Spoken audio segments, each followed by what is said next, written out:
Oke, bismillahirrahmanirrahim. Assalamualaikum warahmatullahi wabarakatuh. Hai everyone, welcome back to my YouTube channel. Oke, pada video kali ini saya ingin sharing nih beberapa materi yang sudah saya pelajari di mata kuliah optimalisasi pengaplikasian sumber daya. Oke, mungkin teman-teman di rumah atau teman-teman yang lagi menonton pastinya sudah paham dong ya kalau ternyata semua permasalahan di kehidupan sehari-hari itu solusinya pasti membutuhkan matematika. Nah, mungkin teman di rumah ada yang mikir, enggak kayaknya enggak semua pekerjaan butuh matematika deh. Nah, itu salah ya teman-teman ya. Jadi, kalau kalian masih berpikiran seperti itu, tonton videonya baik-baik. Oke, jadi teman-teman, di sini udah ada satu contoh permasalahan dalam kehidupan sehari-hari yang mungkin kalian nggak kepikiran kalau solusinya itu menggunakan matematika. Nah, di sini ada permasalahan dalam pengiriman barang via kurir. Emang iya ngirim barang itu masalahnya ada, bukannya kita tinggal ngirim barang aja ya. Nah, itu salah ya teman-teman. Jadi sebenarnya permasalahannya ini malah lebih complicated kalau kita perhatikan. Yang pertama, pastinya yang membeli barang atau yang mau mengirimkan barang itu kan nggak cuma dari Jogja ke Jogja, pasti bisa aja dari Jogja ke Kalimantan atau Jogja ke Papua dan banyak hal lainnya. Pastinya yang pertama itu adalah jangkauan rutenya itu bakal luas banget seperti itu. Kemudian yang kedua, kapasitas yang terbatas. Nggak mungkin kan pihak kurir itu hanya mengirimkan satu barang ke satu rumah. Maksudnya setiap kali berangkat cuma ngirim satu barang itu nggak mungkin teman-teman, karena pastinya itu bakal boros waktu dan boros bensin ya kan, karena kita masih pakai bensin ya. Nah, kemudian jadi kita akan berpikir, oh, berarti kalau kita naik motor, berarti bisa aja nih kita bawa barang-barang yang kecil ada 10. Kemudian kalau kita bawa mobil, bisa aja kita bawa barang yang lebih besar dan bisa masuk 10 atau 15 seperti itu. Jadi di sini yang kapasitas terbatas di sini itu adalah muatannya, kendaraannya ya teman-teman. Nah, kemudian yang ketiga itu adalah nilai barang yang berbeda. Pastinya kalau misalnya ada si A beli laptop dan si B hanya beli baju, pastinya kan yang kita lihat lebih pengawasannya lebih ketat itu adalah si A ya, barang si A, karena dia membeli laptop, berarti ini kan harus lebih diperhatikan. Nah, ini adalah maksud dari nilai barang yang berbeda. Jadi permasalahannya itu adalah sebenarnya pengiriman mana sih yang harus didahulukan. Nah, untuk menjawab permasalahan ini, kita butuh banget mempelajari materi bounded knapsack. Oke, sekarang kita masuk ke materinya, yaitu bounded knapsack problem, atau yang biasa kita singkat dengan BKP. Nah, sebenarnya BKP itu apa sih, teman-teman? Nah, jadi kalau secara gamblangnya ya, biar kalian lebih paham, misalkan kita punya ransel nih, kita punya ransel, di mana ransel ini pasti kapasitasnya terbatas dong. Nggak mungkin dong kita bawa ransel, terus kita memasukkan kulkas ke dalamnya, itu nggak mungkin ya. Nah, jadi di sini kita punya ransel dengan kapasitas terbatas, dan kita akan membawa barang, di mana barangnya itu kita juga lihat mana sih yang lebih menguntungkan untuk dibawa, seperti itu. Nah, kalau misalkan secara gamblangnya tuh seperti ini, nah, misalkan kita mau ke kampus nih, kita bawa tas yang selempangan. Nah, di tas selempangan itu mungkin hanya bisa terisi 3 atau 4 barang. Nah, kita bakal kepikiran nih, barang mana sih yang pastinya kita perlu banget pada saat kuliah dan itu harus kebawa. Nah, ini adalah permasalahan BKP itu. Jadi sebelum kita masuk lebih lanjut, mungkin kalian juga harus mengenal simbol-simbolnya ya teman-teman. Nah, yang simbol yang pertama itu adalah P, di mana P itu adalah profit, di mana profit itu di sini kan ada tulisannya PJ ya, simbolnya PJ. Nah, PJ itu adalah J-nya itu dari itemnya. Misalnya kita punya 3 barang nih, berarti nanti akan ada P1, P2, P3, karena barangnya ada 3, seperti itu. Kemudian ada WJ, di mana J-nya sama kayak PJ tadi, dan W-nya di sini adalah wage atau bobot. Jadi, misalkan kita punya 3 barang dengan bobot yang berbeda-beda. Jadi nanti ada W1, W2, dan W3. Kemudian yang selanjutnya adalah BJ, di mana BJ ini adalah batas atas dari barang tersebut. Misalkan kita punya 4 barang, 4 buku, kemudian 2 pensil, kemudian 1 pulpoin. Nah, kita itu bisa membawa bukunya itu sampai 4. Jadi misalnya boleh bawa 1 boleh, bawa 2 boleh, bawa 3 boleh, bawa 4 boleh, bawa 5 gimana? Nggak boleh ya, kenapa? Karena barangnya cuma ada 4. Jadi di situ adalah batas atas barangnya. Kemudian C di sini itu adalah kapasitasnya yang tadi saya sampaikan di awal. Kita akan melihat kapasitas suatu tempat atau wadah yang akan kita diskusikan di sini. Jadi misalkan kalau tadi tentang pengiriman via kurir, kapasitasnya di sini itu adalah mobilnya atau motornya. Sedangkan kalau yang tadi ke kampus, berarti kapasitas di sini adalah tasnya, seperti itu. Kemudian kita juga sering banget menemukan BKP ini dengan fungsi objektifnya, yaitu memaksimalkan total keuntungan. Jadi rumusnya itu adalah maximize dari penjumlahan antara perkalian profitnya dengan jumlah barangnya. Jadi kalau kita lihat di sini dengan seksama, kalau misalnya kita punya fungsi objektifnya adalah memaksimalkan total keuntungan, pastinya dari fungsi ini pastinya punya fungsi kendala juga. Nah, fungsi kendalanya itu apa aja? Yang pertama itu adalah batas kapasitas knapsack-nya. Nah, batas kapasitas knapsack-nya di sini bisa juga kita buat dalam rumusnya, itu adalah summation atau jumlahan dari bobot dikalikan dengan jumlah item. Itu harus kurang dari sama dengan kapasitasnya. Karena apa tadi? Tadi yang udah saya sampaikan di awal, kalau misalkan bobotnya itu terlalu banyak, bobot sama bobot dikalikan dengan jumlah barangnya itu terlalu besar, pastinya kapasitasnya nggak muat dong gitu. Jadi kita tetap harus memantau, kita tetap harus membawa barang di mana barang itu tuh muat di dalam kapasitas itu. Jadi dia kurang dari sama dengan bisa memaksimalkan kapasitasnya seperti itu. Nah, kemudian total berat dari semua item yang dipilih ini pokoknya tidak boleh melebihi kapasitas knapsack-nya. Nah, kemudian yang kedua itu adalah batas jumlah item, di mana yang tadi saya sudah sampaikan di awal, batas jumlah item itu adalah si BJ-nya itu batas atasnya. Jadi kalau misalnya nanti kita punya batas barangnya itu, berarti dia di antara 0 sampai batas atasnya itu tadi. Karena kalau misalnya kita punya 4 buku nih, berarti kan kita bisa nggak bawa sama sekali, boleh. Bisa bawa satu, bisa bawa dua, bisa bawa tiga, bisa bawa empat. Maksimal 4, karena bukunya cuma ada 4, seperti itu.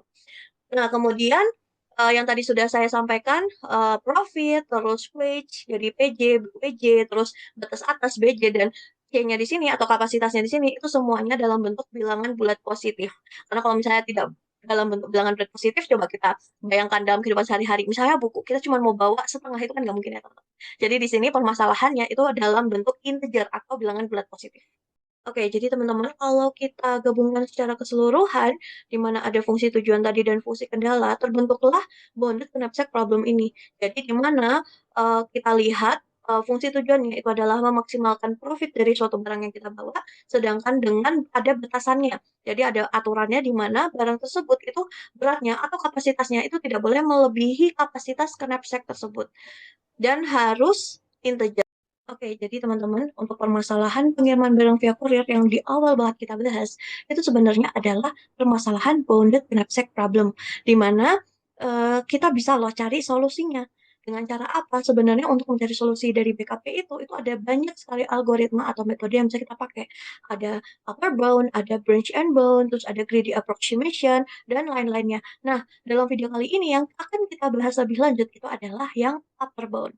Nah, di sini juga udah saya tampilkan solusi optimal di X-bar-nya untuk relaksasi kontinu dari BKP itu bisa didefinisikan sebagai berikut. Jadi ada maksimal dari profit dan barang, perkalian dari profit dan barang dijumlahkan, kemudian ada batasannya, di mana batasannya itu adalah bobot barang itu tidak boleh melebihi kapasitas scrap sack-nya.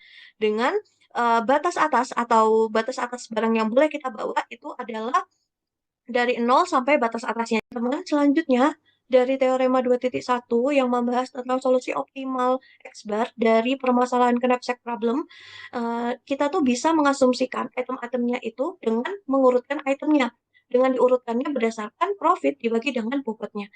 Kemudian kita juga bisa menentukan critical item yang didefinisikan sebagai S di sini, di mana S-nya ini tuh adalah minimal dari jumlahan batas atas dikalikan dengan bobotnya, di mana jumlahan itu tidak lebih dari dengan batas knapsack-nya. Nah, kemudian karena dia adalah knapsack problem, jadi si XJ-nya ini atau jumlah barangnya itu kan pasti kalau nggak nol ya batas atasnya. Nah, kalau misalnya kita lihat di sini, maka XJ-nya itu bisa kita bentuk dengan cara C, C bar dibagi dengan WS. Nah, kemudian tadi kan kita dapatkan C barnya. Nah, C barnya itu kita cari dengan cara knapsack, kapasitas knapsacknya kita kurangi dengan jumlahan dari perkalian batas atas dikalikan dengan bobot dari suatu item C. Nah, kemudian kita dapatkanlah solusi optimal yang kontinu. Solusi optimal kontinu ya, di mana jumlahan dari batas atas dikalikan dengan profit item J sampai dengan S-1. Jadi item J di mana J-nya itu dari 1 sampai S dikurangi 1 ditambah dengan C bar dikalikan dengan profit S dibagi dengan bobot S-nya, barang ke S gitu ya. Kemudian kita dapatlah upper bound untuk BKP-nya, di mana upper bound-nya ini adalah U1 yang sama dengan jumlahan dari batas atas dikalikan dengan profit dari suatu item J, di mana J-nya ini dari 1 sampai S dikurangi 1, ditambah dengan lower. Lower dari C bar dikalikan dengan profit barang S dibagi dengan bobot barang S tersebut. Oke, selanjutnya pada tahun 1977, Martello and Todds ini dia menurunkan Taylor Bond dari teorema 2.2 menjadi Z-aksen, di mana Z-aksennya ini yang akan menjadi total keuntungan yang diperoleh dari memilih item BJ, di mana J-nya itu dari 1 sampai S dikurangi 1. Jadi nanti Z-aksennya ini diperoleh dari penjumlahan batas atas dikalikan dengan profit barang J, di mana J-nya ini adalah item dari 1 sampai S dikurangi 1, ditambah dengan lower C bar dibagi dengan bobot barang S dikalikan dengan profit barang ke S. Nah, kemudian kita juga perlu mencari kapasitas residual yang sesuai, di mana dia disimbolkan dengan C aksen, dicari dengan cara C bar dikurangi dengan lower C bar dibagi dengan bobot barang ke S dikalikan dengan bobot barang ke S. Selanjutnya kita perolehlah, kita dapatkanlah U atas 0 atau U aksen 0 yang kita cari dengan cara Z aksen, di mana tadi Z aksennya itu adalah total keuntungan ditambahkan dengan lower C aksen, terus dikali dengan dikalikan dengan profit barang S plus 1 dibagi dengan bobot barang S plus 1. Nah, ini itu adalah merupakan batas atas pada nilai solusi yang dapat kita peroleh jika tidak ada lagi item tambahan. Nah, nanti kalau misalkan ada kita lihat lagi, maka kita bisa menghasilkan batas atas yang lain, yaitu U1 atau U aksen 1 atau U1 atas sama dengan Z aksen ditambah lower dari PS, profit barang ke S dikurangi dengan bobot barang ke S dikurangi dengan C aksen dikalikan dengan profit barang ke S min 1 dibagi dengan bobot barang S min 1. Sehingga kita perolehlah U2, di mana U2 ini itu adalah maksimum atau maksimal mana yang paling besar di antara U aksen 0 sama dengan U1 aksen. Sehingga dari U2 ini yang kita peroleh batas atas atau upper bound untuk PKP-nya. Seperti itu. Nah, berdasarkan persamaan 3.9, kita bisa tuliskan bahwa U1 bawah itu sama dengan Z aksen, ditambah dengan lower C aksen, dikalikan dengan profit barang ke S, dibagi dengan bobot barang ke S. Di mana U aksen 0 itu harus kurang dari sama dengan U1 bawah yang akan bersifat immediate. Sedangkan U aksen 1 atau U1 atas itu kurang dari sama dengan U1 bawah.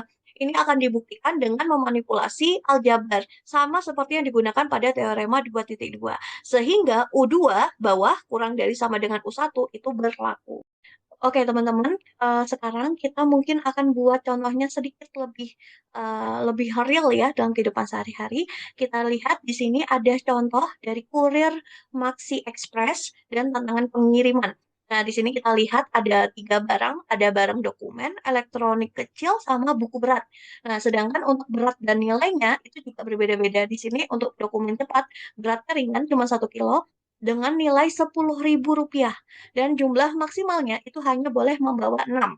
Kemudian untuk elektronik kecil, kita lihat di sini beratnya ada 3 kilo dengan nilainya adalah 15.000 per item dengan jumlah maksimal hanya 4 barang. Sedangkan item yang terakhir itu adalah buku yang berat, di mana dia beratnya adalah 5 kilo dengan nilainya 11.000 per item. Dengan jumlah maksimal barangnya itu adalah 2. Nah, kalau kita lihat di sini, dia mengalami kendala atau mengalami keterbatasan di mana kapasitas dari maksimum kendaraan itu hanya 10 kilo, teman-teman. Kalau kita lihat di sini ada beberapa pertimbangan ya. Yang pertama, untuk barang A itu emang ringan, tapi nilainya itu kecil. Kemudian untuk barang yang B ini sedikit tinggi nilainya, tetapi dia cukup berat. Sedangkan yang barang C ini dia udah berat dan nilainya juga sedang, jadi hanya bisa membawa sedikit. Jadi ada beberapa permasalahannya. Nah, sekarang kita mikirnya berarti barang yang mana ya yang baiknya kita bawa gitu kan. Nah, kebetulan dalam soal ini sudah diketahui nih critical itemnya, yaitu barang B. Maksudnya critical item di sini itu adalah item yang akan menyebabkan kapasitasnya itu terlampaui. Nah, jadi di sini kita lihat titik kunci keputusannya itu adalah si barang B ini. Kita bisa lihat dari rasio nilainya sama beratnya itu optimal, seperti itu. Nah, kemudian kalau kita mau cari tahu, kita lihat ya penyelesaiannya teman-teman. Yang pertama, kita harus hitung dulu C-barnya. Sesuai dengan rumus yang sudah kita jelaskan, yang sudah saya jelaskan di awal tadi, sehingga kita dapatkan di sini C-barnya itu adalah 4. Selanjutnya kita akan menghitung batas atas pertama atau U1-nya. di mana U1-nya juga kita hitung menggunakan rumus yang sudah kita bahas di awal, kita dapatkan U1-nya adalah 80. Nah, sekarang kita lihat, kita juga harus menentukan Z-aksennya atau total profit dari item yang bisa kita masukkan sepenuhnya ke dalam knapsack. Nah, kalau misalkan secara teori aja nih teman-teman, kita lihat ya. Kalau secara logika ya, kita lihat. Misalkan kita pilih item 1 itu sebanyak 6. Nah, karena kita sudah memaksimalkan nih, karena barangnya cuma ada 6 kan kita maksimalkan tuh. Berarti kan bobot yang sudah kita bawa tinggal 1 dikali 6 ya, berarti sudah 6. Sedangkan kapasitasnya itu ada 10, berarti kita punya sisanya 10 dikurangi 6, berarti masih ada 4, ya kan? Masih ada 4 kapasitasnya tersisa. Kemudian kita masukkan nih, bobot yang item yang kedua. Item yang kedua itu bobotnya adalah 3. Tadi kita punya sisa batasnya itu adalah 4, berarti kita cuma bisa masukin 1, ya kan? Sehingga 4 dikurangi 3, dapatnya 1. Berarti kalau kita lihat total profit yang sudah kita pakai semua dari 6 barang itu yang pertama, kita kalikan 10 berarti 60, ditambah 1 barang di item yang kedua. Berarti 60 ditambah 15, jadinya dapatnya 75. Berarti kalau kita lihat di sini, masih ada satu kapasitas, ya kan? Karena tadi sisa 1 ya. Nah, sisa sisa kapasitas 1 ini itu adalah C-aksen ya, teman-teman. Nah, sehingga kalau kita lihat di sini, karena item ketiga belum kita sentuh nih, kita kita lihat juga bahwa bobot di item ketiga itu kan 5, padahal sisa bobot kita cuma 1.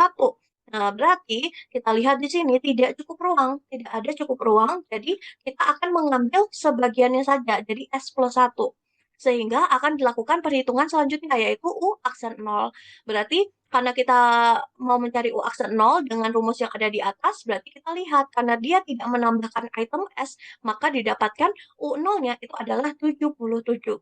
Dengan rumus yang tadi udah dibahas di atas ya, U aksen 0 itu adalah Z aksen, di mana Z aksen tadi kita dapatkan adalah 75, karena kita dapatkan dari barang satu dengan barang kedua, kita totalin ya profitnya, sehingga kita dapatkan 75, ditambah dengan lower dari C aksen, di mana C aksen ini tuh tadi adalah batas kapasitas yang sisanya, yang masih tersisa, masih sisa 1 kan.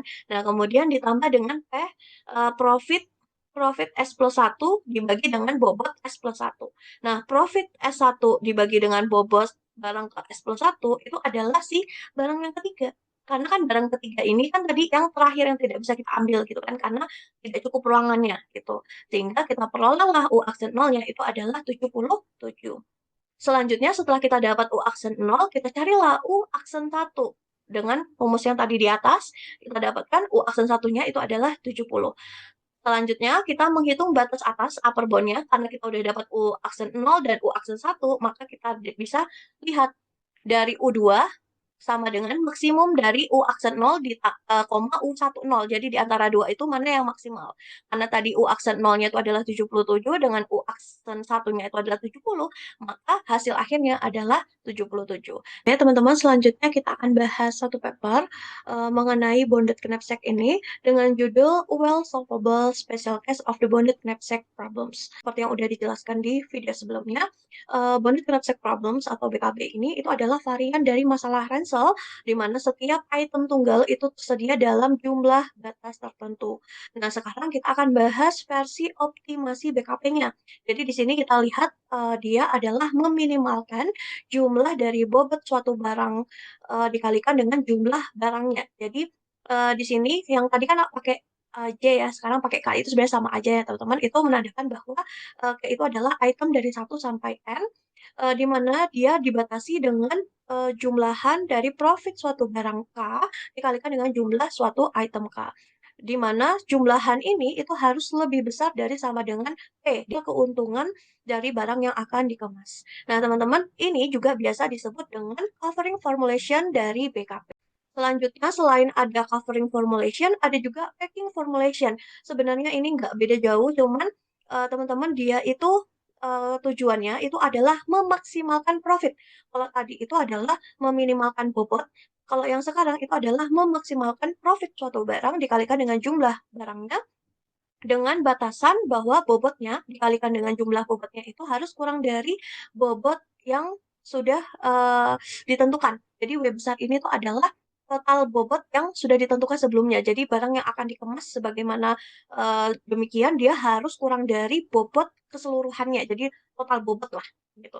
Nah, untuk seperti yang pada video sebelumnya, pada permasalahan sebelumnya, ini juga sama, dia juga semuanya adalah bilangan bulat. Jadi semuanya dalam bentuk integer ya, teman-teman.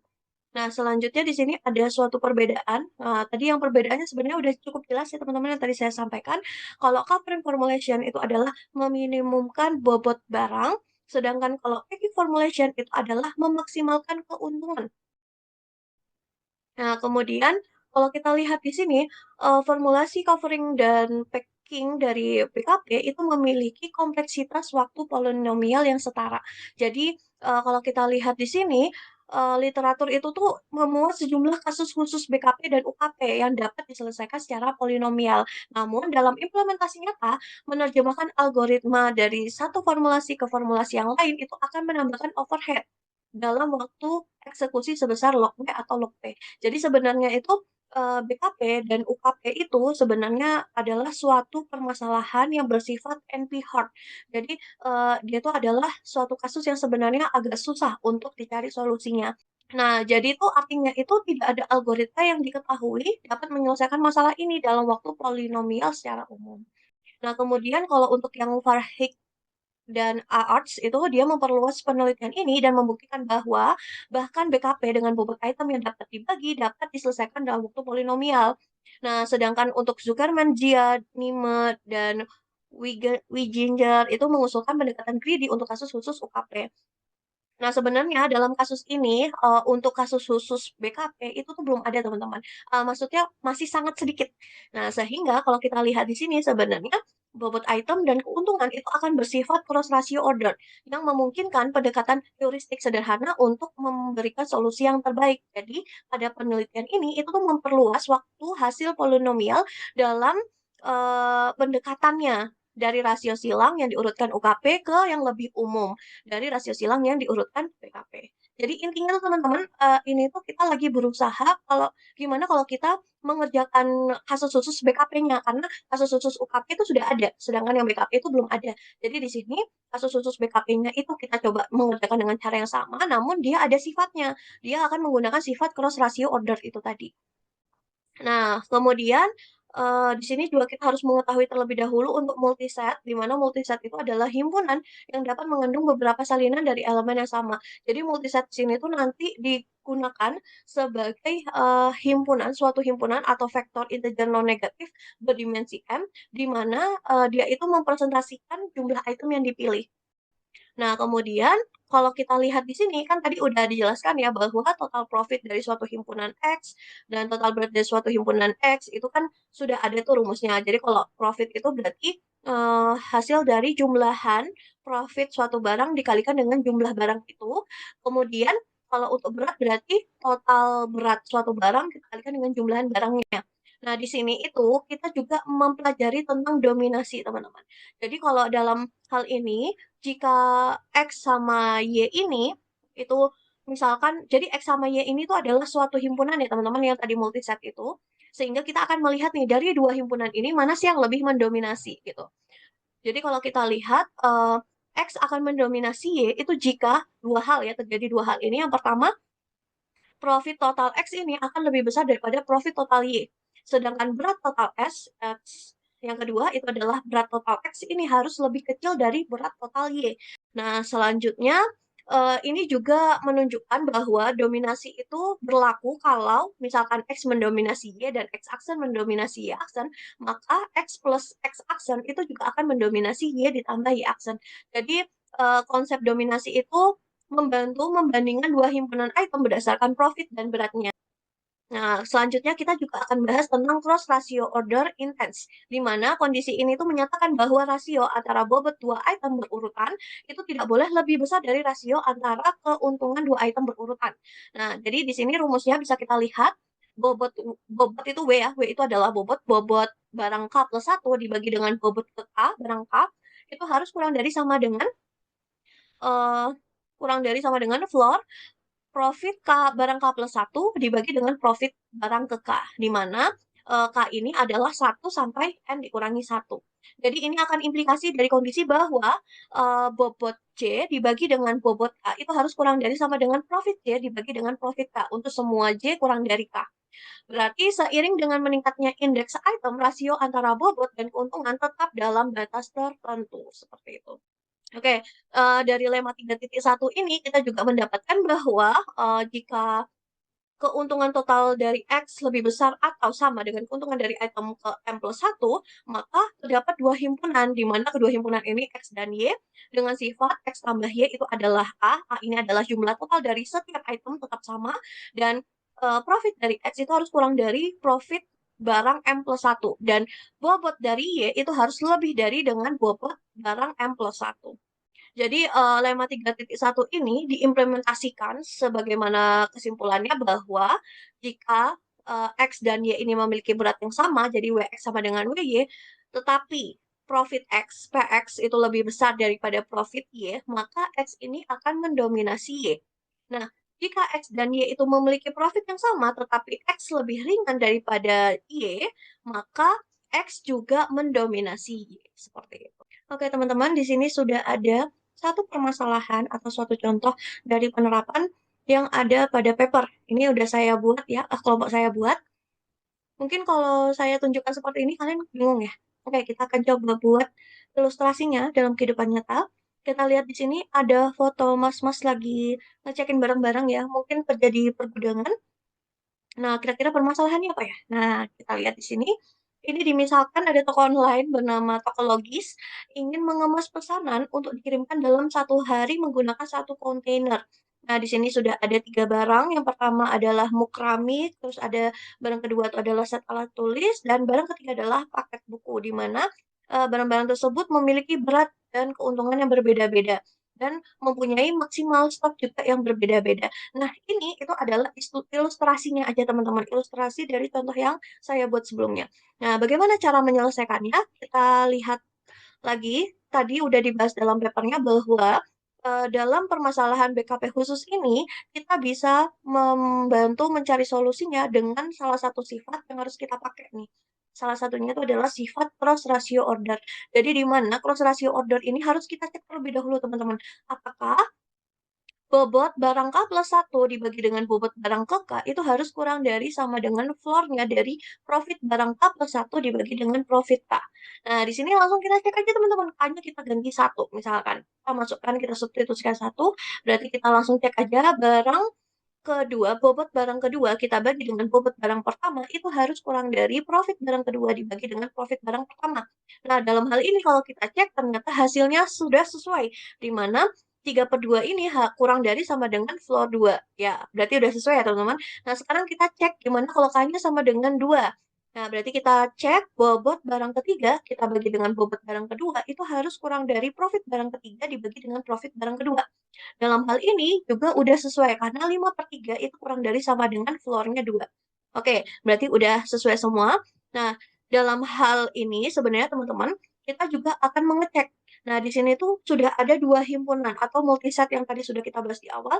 Ada dua multiset di mana yang pertama adalah himpunan X eh, dengan anggota 322, sedangkan himpunan Y anggotanya 431. Nah, di sini nanti kita akan cari mana kira-kira himpunan yang lebih mendominasi atau himpunan yang mempunyai profit yang lebih tinggi, seperti itu. Oke, sekarang kita akan cek untuk himpunan X terlebih dahulu. Maka kita dapatkan total profitnya adalah 90 dan total bobotnya adalah 22. Sedangkan untuk himpunan Y, total profitnya itu adalah 84 dan total bobotnya adalah 22. Sehingga kalau kita perhatikan di sini, kita peroleh bahwa kedua bobot antara WX dengan WY itu sama, tetapi profitnya berbeda. Di mana profit X-nya ini lebih besar daripada profit Y. Sehingga menurut lemma 3.1, maka himpunan X-nya ini mendominasi himpunan Y. Jadi, untuk solusi dari permasalahan tersebut, lebih baik himpunan X atau barang yang X terlebih dahulu yang dikirimkan, seperti itu. Oke, mungkin untuk video kali ini itu saja. Kalau misalkan kalian kebingungan, boleh komen aja, nanti saya usahakan menjawab ya, teman-teman. Oke, mohon maaf kalau selama video ini ada kesalahan.